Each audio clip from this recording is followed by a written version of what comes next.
Well, the courageous resistance of the anti-war left in Russia is a remarkable example of what the human spirit can achieve, even under the harsh rule of today's brutal Russian dictatorship.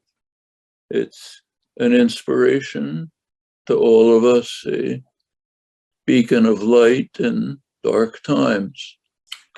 I wouldn't presume to guess what's in the minds of Putin and the small circle of hard men around him. What we do know is that for 30 years, the most respected members of the US diplomatic service, major government advisors, have been issuing sharp warnings to the government, US government, that it is reckless and dangerous to ignore the red lines that Russian leaders have established back to Yeltsin and since. No NATO membership for Georgia and Ukraine. Well, perhaps that was the concern of Putin and his circle, perhaps not. For now, we can only speculate. If there had been anyone in the Kremlin who resembled a statesman, they would have done something quite different. They would have sought to bring Germany and France into an accommodation with Russia in something like what Gorbachev called a common European common home, no military alliances, actually something like the Partnership for Peace that the US government had sponsored in the early 90s, before President Clinton expanded NATO, wrecking those hopes. That would have been the sensible thing for a Russian government to have done, and it might well have succeeded. Europe would derive many commercial and security advantages by accommodation with Russia. There were some tentative initiatives by Macron.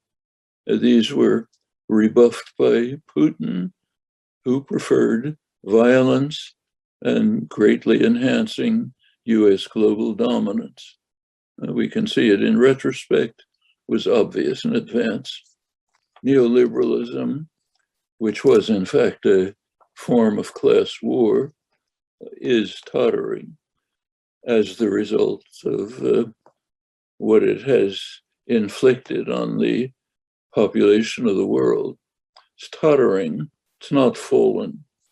The small circles that have greatly benefited from the neoliberal assault are making every effort to hold on to their power. That's going to be a struggle, and a significant one. But as a matter of fact, it's a secondary concern. The primary concern is that the human species is hurtling towards disaster by destruction of the environment. For humanity as a whole, the most catastrophic effect of Putin's criminal aggression is to reverse the efforts to end the use of fossil fuels. That's a necessity for survival of organized human society.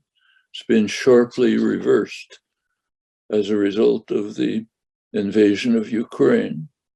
There is a narrow window in which we can take action to avert this catastrophe.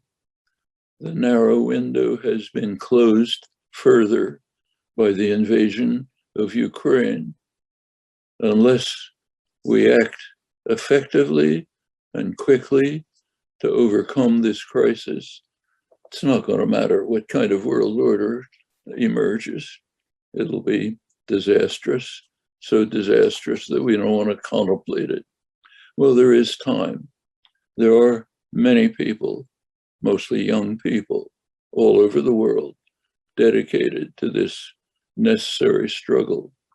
They have to work together in solidarity all over the world, forgetting borders. They don't matter for this struggle.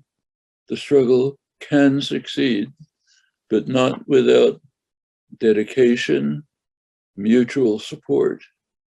And to repeat what I said at the beginning, for this struggle, the courageous resistance of the Russian anti-war left is a true inspiration.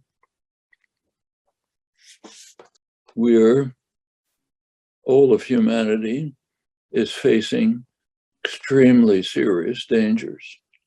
The invasion of Ukraine has, of course, been catastrophic for the people of Ukraine, who are struggling courageously to resist. Fortunately, there's an important force within Russia which is standing up to oppose the violence of the state under extremely harsh conditions. This is a remarkable event. Apart from Ukraine itself, the invasion has significantly raised the threat of nuclear war, which is a terminal war. We're finished. There's no escape from a nuclear war among major powers. It has also reversed the limited efforts, much too limited efforts, to address the crisis of global warming. Those have been reversed. We don't have a lot of time. There's a small window. This has shortened the time available.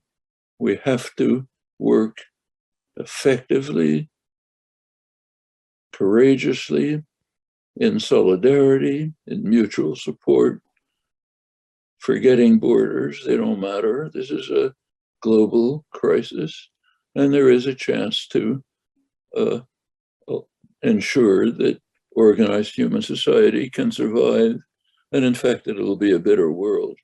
There's a chance. It's a narrow chance, and it's narrowing. We don't have time to waste.